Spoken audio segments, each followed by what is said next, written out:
Udah mulai ya. Oke, baik. Assalamualaikum warahmatullahi wabarakatuh. Selamat siang kepada Pak Prof. Edi Cahyana selaku dosen pengampu mata kuliah kimia organik fisik. Selamat siang juga kepada teman-teman semua yang telah menghadiri presentasi pada siang hari ini.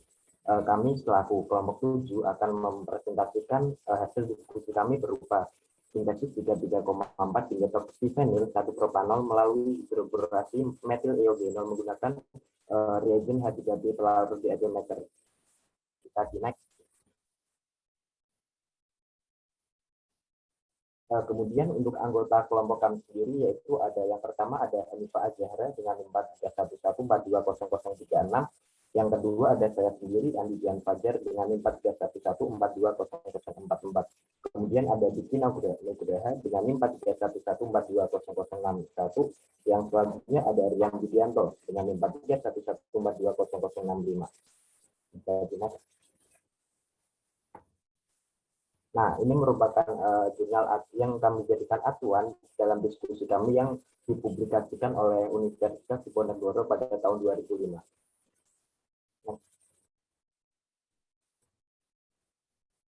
Untuk daftar isi pada diskusi kami yaitu yang pertama ada pendahuluan.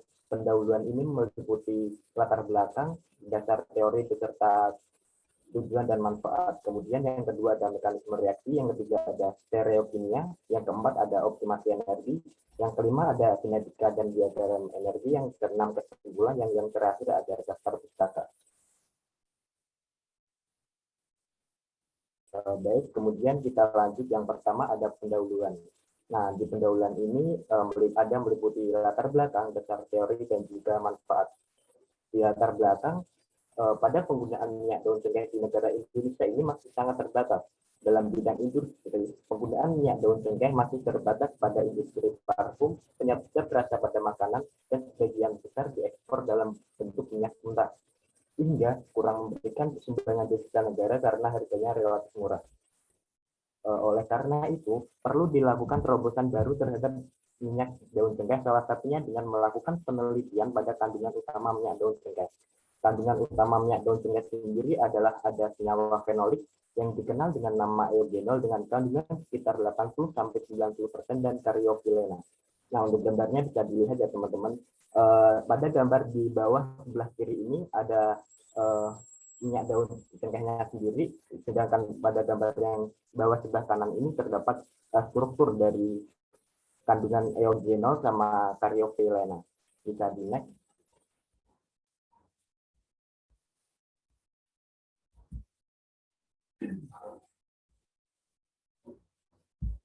Selanjutnya ada dasar teori. Metil iogenol dapat disintesis melalui reaksi metilasi iogenol menggunakan dimetil sulfat dalam media basa. Dalam penelitian sebelumnya itu dilakukan sintesis senyawa 3,4 metoxyphenyl 1 propanol dari metil iogenol melalui reaksi hidroborasi. Nah, kemudian produk sintesis tersebut akan digunakan sebagai senyawa antara dalam sintesis turunan antibiotik C9154. Secara keseluruhan itu reaksi hidroborasi merupakan reaksi adisi elektrofilik yang menghasilkan produk anti-Markovnikov dan sin adisi. Pada prinsipnya, reaksi hidroborasi merupakan metode untuk mengkonversi gugus alkena menjadi gugus alkohol. Nah, senyawa alkena akan bereaksi dengan BH3 membentuk trialkil borana, kemudian langsung dioksidasi dengan hidrogen peroksida yang diikuti dengan hidrolisis dalam suasana basa untuk menghasilkan senyawa alkohol. Reagen yang digunakan dalam reaksi hidroborasi biasanya adalah borana atau BH3. Nah, borana yang sering digunakan telah tersedia di perdagangan yaitu BH3 dalam pelarut THF. Pada penelitian reaksi hidroborasi, pengembangan dari suatu metode masih menjadi bahasan yang sangat penting yang ditinjau dari berbagai aspek, mulai dari segi ekonomi, keamanan, kemudahan dalam penggunaan maupun tujuan reagen dalam suasisitas yang sangat tinggi. Selain pelarut THF, penggunaan reagen BH3 dalam pelarut dietil ether pada reaksi di hidroborasi metil iogenol merupakan pengembangan metode sintesis dengan pelarut yang lebih murah dan mudah dalam penanganannya. Hal ini diharapkan dapat menghasilkan produk anti Markovnikov yaitu senyawa 33,4 dimetoxyphenyl 1-propanol sehingga dapat digunakan sebagai reagen dalam suatu reaksi hidroborasi selain reagen H3B dan juga pelarut THF. Next. Nah, selanjutnya ada manfaat dari penelitian ini. Dalam jurnal ini dilakukan sintesis senyawa 33,4 dimetoxyphenyl 1-propanol dari metil-iogenol melalui reaksi hidroborasi. Nah, kemudian produk sintesis tersebut akan digunakan sebagai antara dalam sintesis turunan antibiotik C9154. Next. Nah, selanjutnya ada tahapan mekanisme reaksi yang akan dijelaskan oleh saudari Hanifah Az-Zahra. Kepada beliau, waktu dan tempat saya persilahkan. Baik, terima kasih atas kesempatannya. Di sini saya akan menjelaskan mekanisme reaksi yang terjadi dalam sintesis senyawa tersebut. Nah, tahap pertama itu dimulai dari adisi elektrofilik. Nah, sintesis 3,34 dimetoxyphenyl 1-propanol dilakukan melalui reaksi hidroborasi metilegenol. Reagen yang digunakannya itu borana atau BH3. Nah, pada prinsipnya itu reaksi hidroborasi ini merupakan metode untuk mengonversi gugus alkena menjadi gugus alkohol. Nah, bisa dilihat elektron pada ikatan rangkap dalam nitrogenol ini akan bertindak sebagai nukleofil yang akan menyerang atom boron sebagai elektrofilnya, di mana ikatan pi akan menyerang boron yang memiliki orbital T kosong yang bermuatan parsial positif. Setelah diserang, hidrogen yang bermuatan parsial negatif akan menyerang karbon yang bermuatan parsial positif. Nah, pada saat borana atau BH3 ini mengadisi suatu ikatan rangkap, atom boron dan ion hidrida akan terikat pada kedua atom karbon dari ikatan rangkap secara serempak. Nah, hasilnya itu adalah senyawa boron dan hidrogen harus ditambahkan dari satu sisi yang sama dari ikatan rangkap itu, sehingga secara stereokimia reaksi ini merupakan reaksi sinadisi. Nah, kemudian pada keadaan transisi, saat ikatan pi menyerang boron, terbentuk ikatan parsial antara boron dan karbon, juga antara hidrogen yang lepas oleh boron dengan karbon yang bermuatan parsial positif. Ketika elektron pi dipakai berikatan sehingga terbentuk ikatan yang baru, yaitu ikatan boron dengan karbon yang berikatan sigma dan ikatan hidrogen dengan karbon lainnya yang berikatan sigma juga. Nah, reaksi hidroborasi ini menghasilkan produk adisi anti-Markovnikov, yaitu hidrogen menempati karbon yang mengikat atom hidrogen lebih sedikit, di mana atom hidrogen akan menyerang atom karbon yang lebih tersubstitusi dan atom boron terikat pada atom karbon yang kurang tersubstitusi.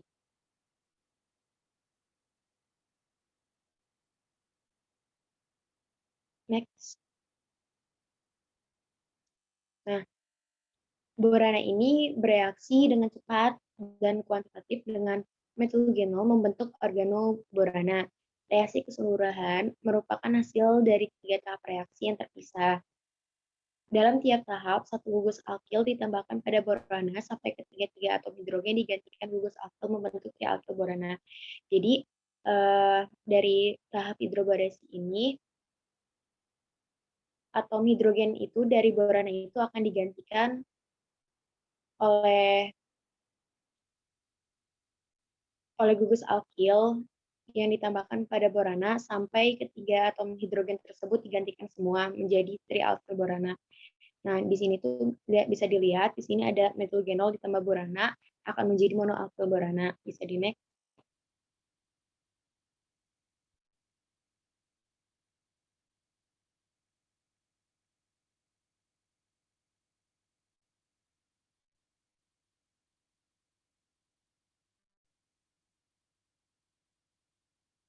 Bisa di next. Nah, kemudian ini yang kedua, metilgenol ini ditambahkan monoalkil borana dan alkilnya itu dia akan mensubstitusi satu hidrogen lainnya yang terikat pada borana menjadi dialkil borana. Bisa next. Kemudian Ditambahkan lagi metilgenol pada dialkyl borana dan akan menggantikan atom hidrogen yang masih terikat pada boron menjadi trialkyl borana. Jadi next.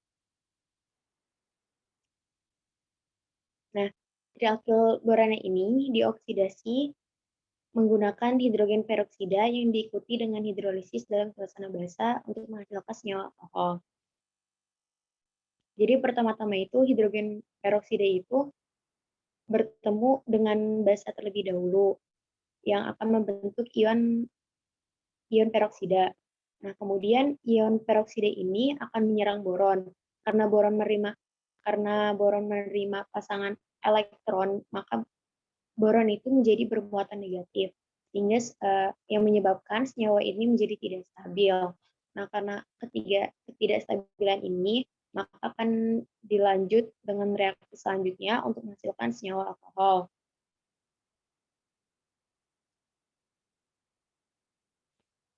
Nah, bisa dilihat di sini tadi trialkyl borana itu dia akan bereaksi dengan ion peroksida membentuk keadaan transisi di mana senyawa ini tuh tidak stabil sehingga ada reaksi lebih lanjut untuk melepaskan ion hidroksida atau OH-. Jadi next.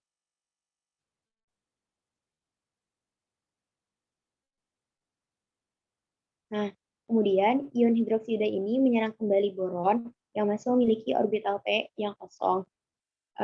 Lalu gugus OR ini akan pergi.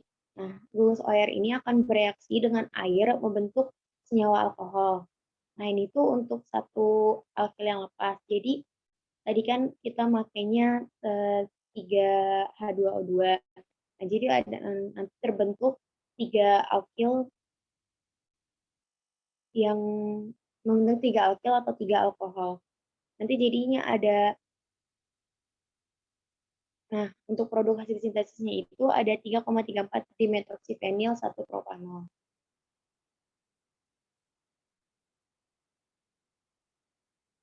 Jadi next. Baik, untuk selanjutnya saya kembalikan ke moderator. Baik, terima kasih atas penjelasannya. Kemudian untuk bab selanjutnya ada stereokimia akan dijelaskan oleh saudara Rian. Kepada beliau saya persilahkan. Baik, terima kasih. Untuk selanjutnya ada stereokimia. Jadi sintesis 3,4 dimetoksifenil 1 propanol dengan mekanisme reaksi adisi elektrofilik tidak terdapat stereokimia yang begitu jelas. Jadi hal ini disebabkan karena pada struktur berikut tidak memiliki atom yang memiliki C chiral atau atom yang mengikat 4 gugus yang berbeda, sehingga tidak terbentuk produk yang memiliki oktis aktif gitu. Seperti pada struktur di sebelah ini tidak terdapat C chiral, C yang mengikat 4 gugus yang berbeda.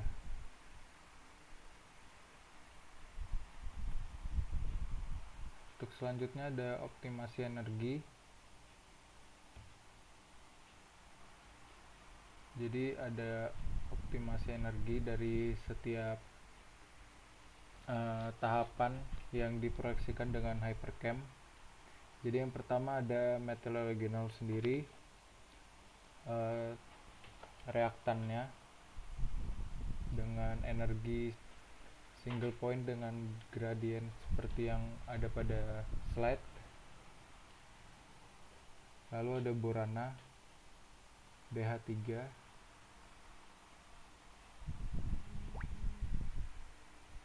yang juga diproyeksikan dengan hypercam dengan energi single point dan optimasi geometrinya seperti yang ada pada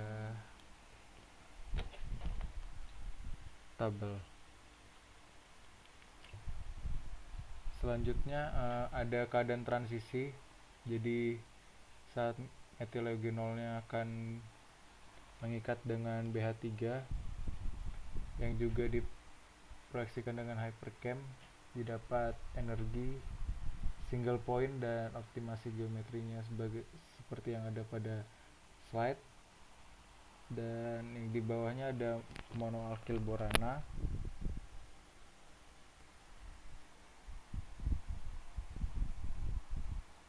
dengan struktur berikut dan energi single point dan optimasi geometrinya sebagai berikut.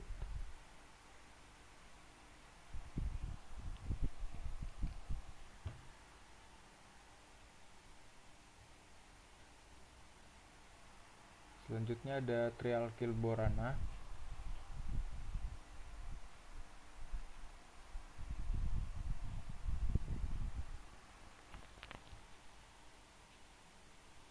dan hasil sintesisnya molekul alkohol yaitu 3,4 dimetoksifenil 1 propanol yang diproyeksikan dengan hypercam dan didapatkan energi single point dan optimasi geometrinya.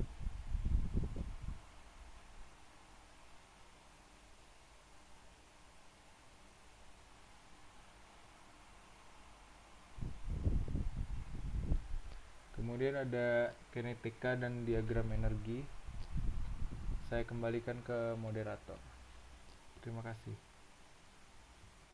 Baik, terima kasih atas penjelasannya. Kemudian untuk sebab berikutnya ada kinetika dan diagram energi yang akan dijelaskan oleh Saudara Diki. Kepada beliau, waktu dan tempat saya persilahkan. Baik, terima kasih atas kesempatannya, moderator. Baik, akan saya lanjutkan. Di sini akan membahas kinetika dan juga diagram energi. Bisa next.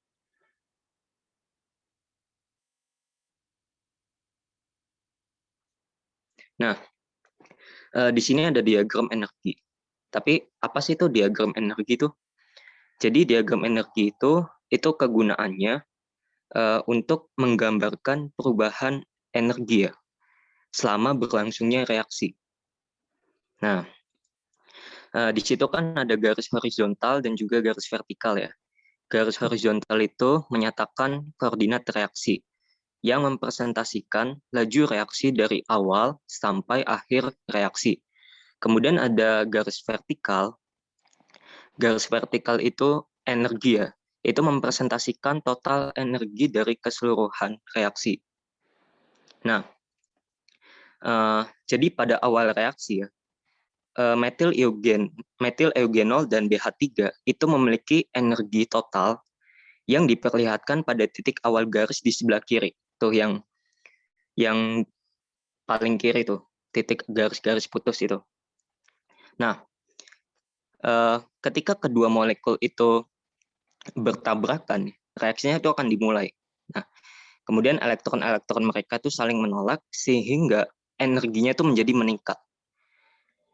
Jika tumbukan terjadi dengan energi yang cukup dan pada orientasi yang sesuai, maka kedua reaktan itu akan terus saling mendekat hingga ikatan yang baru itu mulai dibentuk. Nah, pada titik yang sama, itu dicapai struktur dengan energi tertinggi yang disebut dengan transition state atau keadaan transisi. Nah, perbedaan energi antara reaktan dengan transition state itu disebut dengan energi aktivasi, delta G, yang dapat menjelaskan seberapa cepat reaksi dapat terjadi pada suhu yang diberikan. Ketika energi aktivasinya besar, itu menyebabkan reaksi berjalan lambat, karena memerlukan energi yang besar untuk mencapai transition state. Sebaliknya, jika energi aktivasinya kecil, itu akan membuat reaksinya berjalan cepat karena hanya butuh energi kecil untuk mencapai transition state. Dalam suatu reaksi itu dibutuhkan energi yang cukup untuk menembus rintangan aktivasi guna mencapai keadaan transisi. Nah, sekali transition state itu tercapai, maka reaksi itu dapat terus berlangsung menghasilkan karbokation atau dapat juga kembali lagi menjadi reaktan. Nah, Pada sintesis kali ini ya, dari gambar diagram energi tersebut bisa dilihat bahwasanya reaksinya terus berlangsung menghasilkan karbokation. Nah, ketika reaksinya terus berlangsung dan menghasilkan karbokation, maka ikatan baru itu akan terbentuk sepenuhnya dan sejumlah energi yang setara dengan perubahan transition state itu kebentuk karbokation akan dilepaskan. Oleh karena tingkat energi karbokationnya lebih tinggi dari tingkat energi reaktan, maka tahap reaksi tersebut termasuk reaksi endergonik atau memiliki nilai delta G-nya positif dan menyerap energi. Dapat dilihat juga dari grafik, kan bisa dilihat tuh grafiknya itu tahap endergonik. Nah, oke. Kemudian di sini ada karbokation perantara. Perantara itu bahasa lainnya intermediate, ya kan? Nah, di sini ada trialkyl borana. Bagaimana sih kita dapat menjelaskan pembentukan karbokation yang terbentuk pada reaksi antara metil eugenol dengan BH3? Nah, karbokation itu secara nyata itu berbeda dengan reaktan. Dia bukan transition state dan juga dia bukan produk akhir gitu. Karbokation itu hanya bentuk sementara dalam reaksi yang berlangsung dalam banyak tahap. Suatu intermediate reaksi. Nah, intermediate itu terbentuk pada tahap pertama reaksi antara metil eugenol dan BH3 yang kemudian akan bereaksi lebih lanjut ya ke tahap oksidasi tuh. Setelah karbokation perantara itu kan lanjut tuh ke tahap oksidasi di mana dengan mereaksikan trialkylborana dengan ion peroksida, ya kan? Nah, kemudian nanti lanjut dapatlah produk akhir. Nah, kita dapat menggambarkan transition state kedua itu sebagai kompleks teraktivasi antara karbokation elektrofil dengan ion peroksida nukleofil, di mana ion peroksida itu menyumbangkan sepasang elektron pada karbokation sehingga terbentuklah produknya itu. Nah, diagram energi bisa dilihat ya di gambar itu. Pada gambar tersebut tampak bahwa karbokationnya itu bertindak sebagai produk dari tahap pertama dan sebagai reaktan untuk tahap kedua. Karena tingkat energi karbokation itu lebih tinggi dari tingkat energi reaktan, itu metil eugenol dan BH3 dan juga produk akhir, ya kan lebih tinggi kan dari produk dan juga dari reaktannya. Nah, maka karbokation itu dapat diisolasi. Karbokation itu lebih stabil daripada kedua transition state yang mengapitnya. Nah, oke, benar.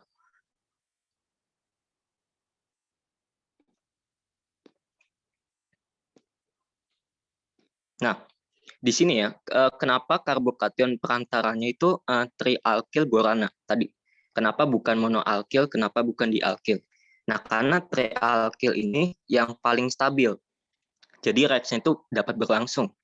Nah, hal ini tuh dijelaskan dari induksi ya. Dijelaskan dari efek induksi dan juga hiperkonjugasi. Nah, apa efek induksi itu? Efek induksi itu mengakibatkan pergeseran elektron dalam ikatan sigma yang diakibatkan perbedaan elektronegativitas atom tetangganya. Gugus alkil itu merupakan gugus pemberi elektron, sehingga dapat menyetabilkan muatan positif pada karbokation. Nah, sehingga semakin banyak gugus alkilnya itu, maka semakin stabil ya karbokationnya. Makanya di sini yang trialkylborana yang dipakai ya, yang lebih banyak gugus alkilnya. Kemudian yang kedua tadi dihubungkan juga dengan hiperkonjugasi ya. Hiperkonjugasi ini berhubungan dengan stabilitas alkena tersubstitusi. Berhubungan juga dengan interaksi antara orbital kosong pi dengan orbital ikatan sigma tetangganya, CH tetangganya. Semakin banyak gugus alkil yang terikat pada karbokation, maka kesempatan untuk melakukan hiperkonjugasi itu semakin besar, sehingga semakin menyetabilkan karbokation tersebut. Nah, makanya karbokation perantara di sini itu trialkylborana. Nah, di sini itu ada dua keadaan transisi ya, karena ada dua tahap. Secara garis besar itu ada dua tahap, yaitu tahap hidroborasi dan juga tahap oksidasi. Bisa dilihat ya gambarnya. Oke. Di sebelah kanan itu struktur dari produknya ya, 3,4 di propanol. Di sebelah kiri itu ada struktur reaktan. Oke, bisa dilihat ya. Baik, lanjut.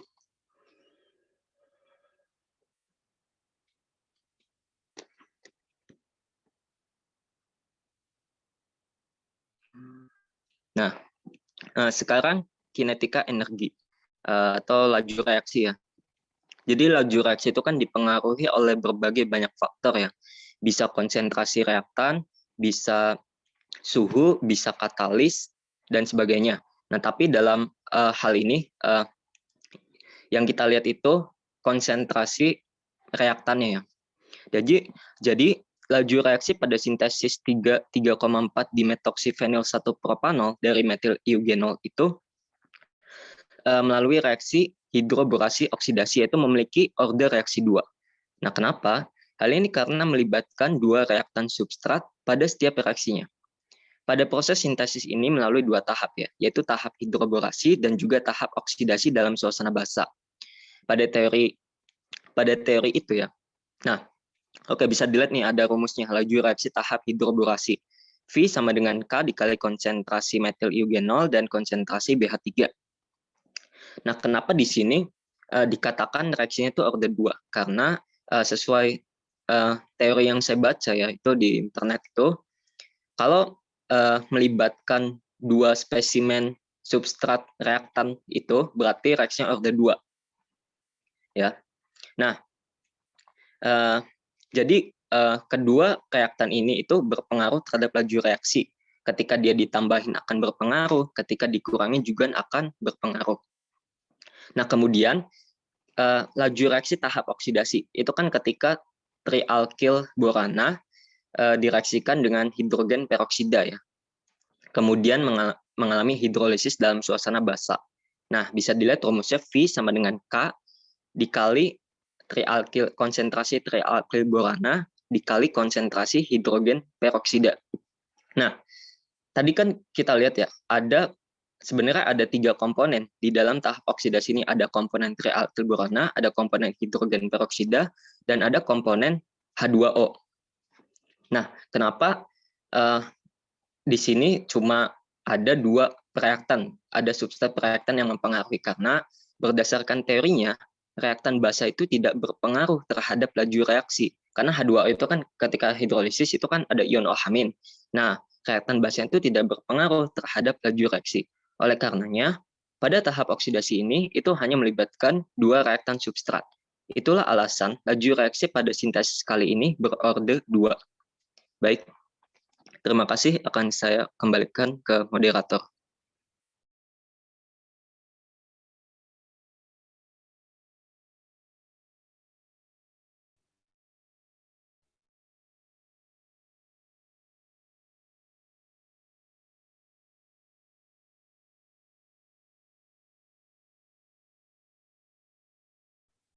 Baik, terima kasih untuk Saudara Diki. Yang kemudian selanjutnya adalah ada kesimpulan pada diskusi kali ini. Bisa di next.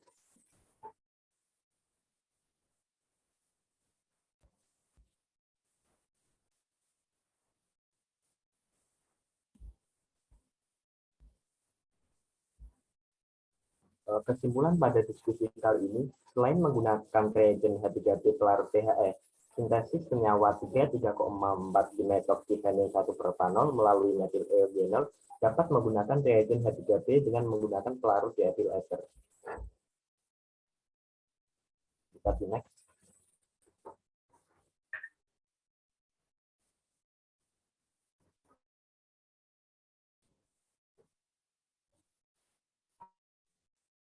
Selanjutnya daftar pustaka yang menjadikan referensi sebagai bahan acuan untuk diskusi pada kali ini.